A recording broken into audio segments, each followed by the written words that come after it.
مجھے ایک بار اسپین میں بل فائٹنگ دیکھنے کا اتفاق ہوا۔ وہ ایک لمبی گیم تھی جس کے 3 حصے تھے۔ گول اسٹیڈیم میں دائرے کی صورت میں تماشائی بیٹھے تھے اور میدان کے درمیان میں بل فائٹر سفید چست پتلون اور شرٹ پہن کر کھڑا تھا۔ اس کے سر پر رنگین ہیٹ تھا اور اس کے ہاتھ میں سرخ رنگ کا کپڑا تھا۔ اسٹیڈیم میں ہے تو کے نعرے لگ رہے تھے۔ نعروں کی آوازوں کے درمیان لکڑی کا گیٹ کھلا اور خوفناک بدمست بھینسا دوڑ کر میدان میں آ گیا، اور اس کے بعد کھیل شروع ہو گیا۔ کھیل کے پہلے فیز میں بل فائٹر سرخ رنگ کے کپڑے سے بل کو تھکانے میں مصروف ہو گیا۔ بل دور سے دوڑ کر آتا تھا۔ فائٹر اسے کپڑے میں الجھا کر پاؤں پر گھوم جاتا تھا اور بھینسا اسے چھوئے بغیر دور نکل جاتا تھا۔ یہ فیز 2 گھنٹے جاری رہا۔ اس میں بھینسا بری طرح تھک گیا اور آخر میں ایک سائیڈ پر کھڑا ہو گیا۔ بل فائٹر اس کے قریب پہنچ کر کپڑا لہراتا رہا، لیکن وہ ٹس سے مس نہ ہوا۔ اس کے ساتھ ہی کھیل کا دوسرا فیز شروع ہو گیا۔ اسٹیڈیم کے سائیڈ گیٹ سے 3 گھوڑ سوار نکلے۔ ان کے ہاتھوں میں بڑے بڑے بھالے اور تیر کمان تھے۔ انہوں نے دور سے بھینسے کو تیر مارنا شروع کر دیے۔ رد عمل میں بھینسا جان بچانے کے لیے بھاگنے پر مجبور ہو گیا۔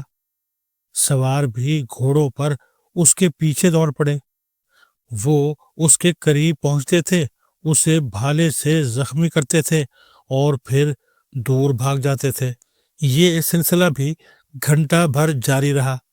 بھینسا اس دوران زخمی ہوتا رہا اور اس کے زخموں سے خون رستا رہا، یہاں تک کہ وہ نڈھال ہو کر زمین پر گر گیا۔ اس کے گرتے ہی بل فائٹر دوبارہ اسٹیڈیم میں داخل ہو گیا اور یوں کھیل کا تیسرا فیز شروع ہو گیا۔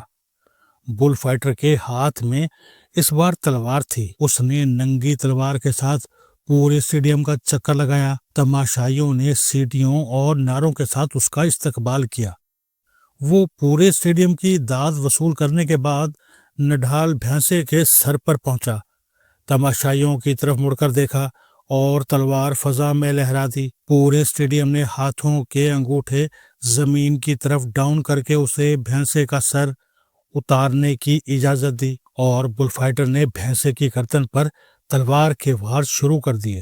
بھینسا آنکھوں میں خوف، بے چارگی اور رحم کی درخواست بھر کر اس کی طرف دیکھتا رہا اور قتل ہوتا رہا۔ اس کے خون کے فوارے اچھل کر اسٹیڈیم کی گرم ریت پر گر رہے تھے۔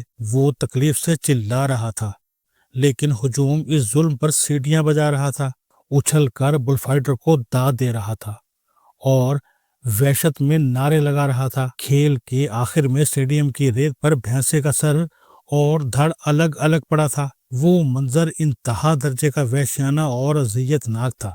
میں نے جھرجھری لی اور اسٹیڈیم سے نکل گیا، جبکہ لوگ تالیاں اور سیٹیاں بجا رہے تھے اور سیٹوں پر کھڑے ہو کر ناچ رہے تھے۔ آپ اگر آج کے پاکستان کو دیکھیں تو آپ کو یہ ملک بھی بل فائٹنگ کا رنگ محسوس ہوگا۔ اس رنگ کا بھینسا ہماری نیشنل اسپرٹ ہے، بل فائٹر ہمارے حالات ہیں، اور پوری دنیا اس کھیل کی تماشائی ہے، اور یہ تالیاں پیٹ کر بل فائٹرز کو داد دے رہی ہے۔ ہمیں پہلے سرخ کپڑے کے پیچھے دوڑا دوڑا کر بھینسے کی طرح باقاعدہ تھکایا گیا تھا۔ جب ہم تھک کر ٹوٹ گئے تو پھر ہم پر تیروں اور بھالوں سے وار کیے گئے۔ ہمیں زخمی کیا گیا تاکہ ہم اپنے پاؤں پر کھڑے نہ رہ سکیں۔ ہم اسٹیڈیم کی گرم ریت پر گرے اور اس کے بعد کھیل کے تیسرے فیز میں بل فائٹر آگے بڑھ کر ہمارا سر کاٹ دے۔ یہ ہے کل سکیم۔ آپ سیاسی محاذ پر دیکھ لیجئے، عمران خان کبھی وزیر اعظم سکیم میں شامل نہیں تھا۔ یہ فاسٹ باؤلر تھا۔ اس سے سیاست میں صرف تیز گیندیں پھینکنے کے لیے لایا گیا تھا۔ اس سے صرف ایک کام لیا جا رہا تھا، یہ جنرل مشرف کی وکٹوں پر حملہ کرتا رہے، یہ پیپلز پارٹی کی وکٹیں اڑاتا رہے، اور آخر میں یہ میاں نواز شریف کو سانس نہ لینے دے، اور بس آپ 2000 سے 2017 تک خان کی سیاست دیکھ لیں، آپ کو یہ اپنا فاسٹ باؤلنگ کا کردار ٹھیک ٹھاک نبھاتا ہوا محسوس ہوگا۔ یہ کردار اسی اسپرٹ کے ساتھ مزید چلنا تھا، لیکن یہ کھیل اس وقت خراب ہو گیا جب جنرل باجوہ اور جنرل فیاض حمید نے اسے وزارت عظمیٰ کی کرسی پر بٹھا دیا۔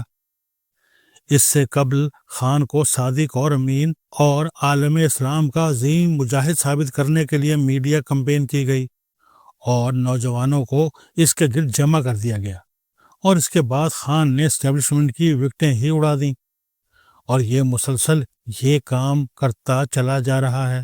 اب جب بل فائٹر رنگ میں موجود ہے تو پھر دوسرے کھلاڑی فائدہ کیوں نہ اٹھاتے؟ چنانچہ بھینسے کے دوسرے دشمن بھی میدان میں کود پڑے اور انہوں نے بھی تیر اور بھالے چلانا شروع کر دیے۔ آپ کے پی اور بلوچستان کے حالات دیکھ لیں۔ دنیا میں اس وقت معیشت سب سے بڑا میدان جنگ ہے۔ آپ کے پاس اگر وسائل ہیں، انڈسٹری، ایکسپورٹس اور فارن ریزروز ہیں تو آپ کامیاب ہیں۔ بصورت دیگر آج کی دنیا میں بھکاریوں، طفیلیوں اور معاشی محتاجوں کے لیے کوئی گنجائش نہیں۔ پاکستان سردست معاشی طفیلی، محتاج اور بھکاری ہے۔ ہم چین، سعودی عرب اور UAE کی مدد کے بغیر IMF کو بھی قائل نہیں کر پا رہے۔ اگر یہ تین ملک ہمارے خزانے میں جمع اپنی رقم واپس مانگ لیں تو IMF فوراً بھاگ جائے گا اور یوں ہم ڈیفالٹ کر جائیں گے۔ ہمیں صورتحال سے صرف معاشی استحکام ہی بچا سکتا ہے، اور یہ استحکام اب صرف معدنیات اور قدرتی وسائل سے ممکن ہے۔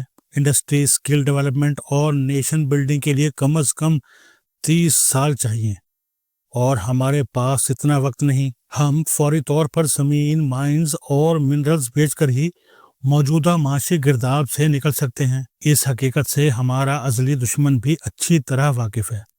بھارت جانتا ہے ہم اگر معاشی طور پر اپنے قدموں پر کھڑے ہو گئے تو ہم اسے سکون سے نہیں بیٹھنے دیں گے۔ ہم پھر اس سے کشمیر بھی مانگیں گے، اپنے دریاؤں کا پانی بھی اور ماضی کے مظالم کا حساب بھی۔ اس کا خیال ہے ہم ڈان ہیں، اور ڈان جب تک اپنے مسئلوں میں پھنسا رہتا ہے دوسرے اس وقت تک اس سے محفوظ رہتے ہیں۔ جس دن ڈان مسائل سے آزاد ہو جائے یا اس کے دانے پورے ہو جائیں تو وہ آنکھ کھول کر دائیں بائیں دیکھتا ہے اور پھر سب کو کان پکڑا دیتا ہے۔ چنانچہ بھارت چاہتا ہے ہم اپنے مسئلوں سے آزاد نہ ہو سکیں۔ ہم اپنے اندرونی مسائل میں اتنے مصروف رہیں کہ ہمیں بھارت یاد آئے اور نہ کشمیر، اور نہ ہی خشک دریاؤں کا پانی۔